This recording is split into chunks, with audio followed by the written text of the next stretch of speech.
rookies, everything that camp brings. What has Cayden Steele seen so far? Yeah, at least when it comes to the offense, I do feel generally good about the wide receiver depth. I can't tell you it's obviously not the same at the top. You're not going to have the, AJ and Devontae, but I think from, 3 through 7, there's different guys that can play. I think in particular, and we'll see how that carries over to the regular season, and if it continues to build on. But Darius Cooper has been absolutely fantastic. I don't think it's a mirage. Last year in training camp, he was like a star to some level, a training camp star, but it was more like flash plays, and you saw some ability, and obviously that got him onto the roster. He was the dirty work guy, and he did well last summer. But this year, I think he's so much more well-rounded. He makes plays every single day, and I wouldn't buy into the hype if it was like, all right, Darius Cooper's getting open against Mac McWilliams and Tyree Castro Fields. He's getting open against Reek Woolen, and he's beating Cooper DeJean on stuff and running dig routes. And his hands are just super strong, and he's got great body control, and he's developed as a route runner. I think he has a lot of good stuff, and it's not even in the athleticism, because I think he's he's an average to okay athlete. Like, he's fine. It's everything else that he does. He was a 4.49 guy, and he's short, which, by the way, it's funny. You're a 4.49 guy. You're an average athlete in the NFL, because that's how fast those guys are. But I'm with you. I think Darius Cooper's earned. But there I am yesterday, and I'm looking at, all right, they start in 12. They were backed up. They start in 12 personnel. So only I think it was Hollywood, and because Devontae's not out there, and Dontavian Wicks on the field in 12. And then when they went to 11, they bring in Elijah Moore. And I'm like, where the frick is Darius Cooper? Yeah. He's also a blocker, so you're backed up and you're trying to get out running the football. Where's Darius Cooper? The pedigree thing is a problem. Yeah. We'll see how it plays out during the year. I mean, right now, with Devontae's been out for a while now. The best wide receivers in training camps have been Dontavian Wicks and Darius Cooper, and I think the last 4 to 3 days, Darius Cooper has been better than Dontavian Wicks. I think Dontavian Wicks has still had a pretty strong camp, but Darius Cooper, the practice the 2 practices ago, that was good. I don't know the exact number. I didn't track it, but it felt like it was 8 passes, and 5 or 6 were high level impact plays. He's been awesome. I think he deserves a role on this offense. There's no world to me where you're playing Hollywood Brown, for starters, who hasn't done anything that has stood out to me in training camp. He got $5 million. But I would honestly, I don't know how or who would be interested in that. That would be a guy that would be trying to trade to see if there would be anything out there for him. I don't know if that's going to happen, but I don't see anything where he's going to make an impact. He doesn't look overly explosive for a guy that's supposed to be a deep threat. I think Elijah Moore's been fine. I think he's been good. Yeah, I'd go above fine. I think he's been one of my biggest surprises. I didn't expect that much from Elijah Moore, but I think he's played really well. And again, if it was a meritocracy, a true meritocracy, it isn't. But if it was, and you're keeping 5, he'd be one of the 5 as well. They both would, but that's not how it works. No. Unfortunately. I think there's a decent chance they do keep 6, and maybe Elijah is a 6, because you see him every practice now returning punts, and then yesterday I'm pretty sure I saw him returning some kicks.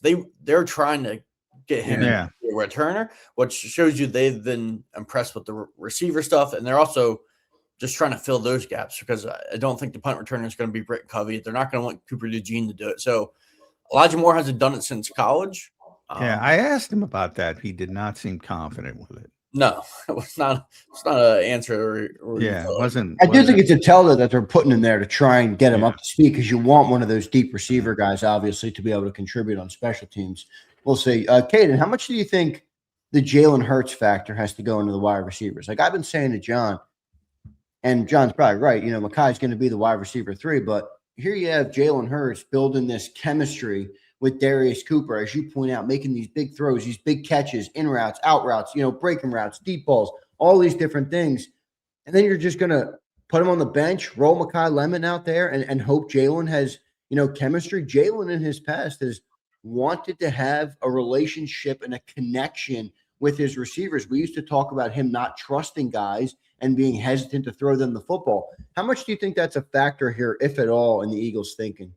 It has to be a factor. Jalen Hurts is a huge fan of Darius Cooper. You can see the chemistry on the field. Even before he talked about him yesterday and he gave him some high praise, saying he's already a pretty good player, he unpromptly brought him up on NFL Network. They're talking about the offense. He brought up Darius Cooper. No one asked him about Darius Cooper. NFL Network didn't have it in their notes. Oh, let's ask him about Darius Cooper. So obviously, they probably don't know who Darius Cooper is until now. He's at the top of his mind. And the one thing I will say is like the level of confidence that Jalen talks about Darius Cooper, and some of Darius's teammates talk about Darius, is different than like the coaching staff has. I don't think like Nick or Sean Mannion have gone out of their way to be like, I mean, when they've been asked about Darius, they say he's done well, but they haven't gone out of his way to say like, he's carving out a role. It's been less effusive. So I'm curious, but like what's going to happen, from their perspective and, what's their evaluation fully. But Jalen obviously has his trust and he's been awesome. And Dontavian Wicks has been awesome. Like those are two guys that you feel like at least week one early in the season, they have to have some role in the passing game because Jalen, every pass you feel like he's in rhythm with those guys. And they've been absolutely fantastic in camp so far. I would remind you, Cayden, that if they ask Jalen Hurts about the offense, they're probably not running this offense. And if they ask Jalen Hurts who his quarterback coach would like to be, Scott Leffler would probably still be here. Yeah. So I don't think, other than, the quarterback is very important. This is a very new age coaching philosophy where, it's Brad Childress Brad Johnson used to tell a great story about Brad Childress. Brad Johnson won a Super Bowl in Tampa, was going back to Minnesota, and he was all excited because he was aging, but he was going to get a chance to be a starter. And he came in with all the notebooks, and he was a really cerebral quarterback. And he was like, these are the plays I like. And Brad's was like, when you're coaching, you can run what you want to run. When I'm coaching, we're going to run what I want to run. That's what coaches are now, man. He's involved more than anybody else, but they're going to do what they want to do. And Makai Lemon's going to be on the field if he's healthy. No, but you like Makai Lemon. You're not out on Makai Lemon. No, I'm not. But I think there's a decent chance where it's a slow start. I mean, he's missed a lot of reps, and I think also as a coach, even though you have you value Makai Lemon, you value let's say they value Holly Wood-Brown. I don't get why they would, but let's say they do. I don't get it either. Put out the guys that are just, in my personal opinion, I'm not a coach, but put out the guys out there that have the chemistry with the quarterback who are playing the best. Darius Cooper, it's not just been one day, it's every day. Dontavian Wicks, it's been almost every day. I think they deserve to be a part of the wide receiver rotation, at least for Darius Cooper. I mean, you saw how Green Bay kind of have used their wide receivers in the past. Maybe it will be similar to that, where I think like on his best day, Christian Watson, because of the speed, is like a low end one. I think Devontae's way better than Christian Watson. But then you have other guys like Jaden Reed and Romeo Dobbs and Wicks when he was there rotating in. Maybe they use 4 to 5 wide receivers to various roles. I did before you came on. I did say after 10 weeks, it's not the Shanahan version. It's not the McVay version. It's the Green Bay version. That's what they're running, and that clarified to me yesterday when they ran so much pistol. It was a big run, and that's what the Packers do.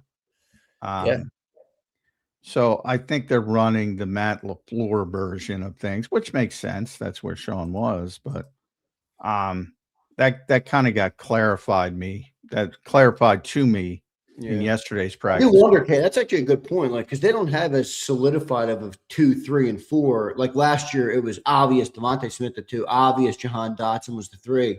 I do wonder if maybe they would rotate those guys a little bit more. With Lemon, for me, Cayden, it's not as much about the future. Like, I'm not worried about year 2 and 3 right now because of camp. They traded away A.J. Brown, and they've deemed the Super Bowl window is still open. when the Super Bowl window is open, you got to have all your cards on the table. And it feels like the first round receiver that was brought in, in life after A.J. Brown has to contribute. And I'm not sure if he's going to be able to do that this year to the level they need him to. Yeah. I would probably, pump the brakes a little bit as well. So going back to the Green Bay kind of metaphor, like maybe it's more like a Matthew Golden type rookie season than it is a Amon-Ra.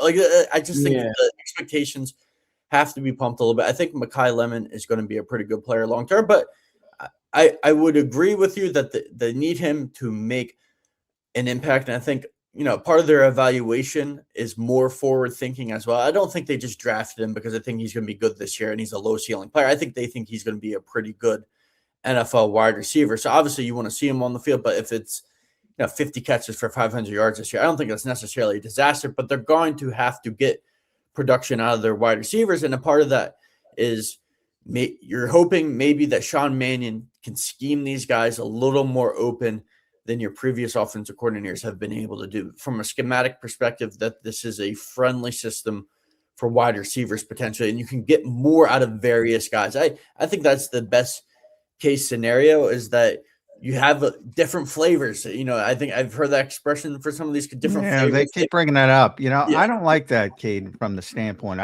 Here's the analogy I use. Baseball rotation. They got a bunch of good fours. I'm like, give me the 1 and the 2. Give me them. Give me the shutdown guys. Yeah. But when you don't have them, life after AJ, maybe the scheme. Well, you're not going to win with the fours. You're not going to win where they want to go with the fours. They got a bunch of those guys, and they are deeper than they have been. And they have to go that route. I think that's what they're going to do because they have to, but you don't want to. I think they're lying to themselves if you say you want to. We want to scheme guys open as far as I know that guy's going to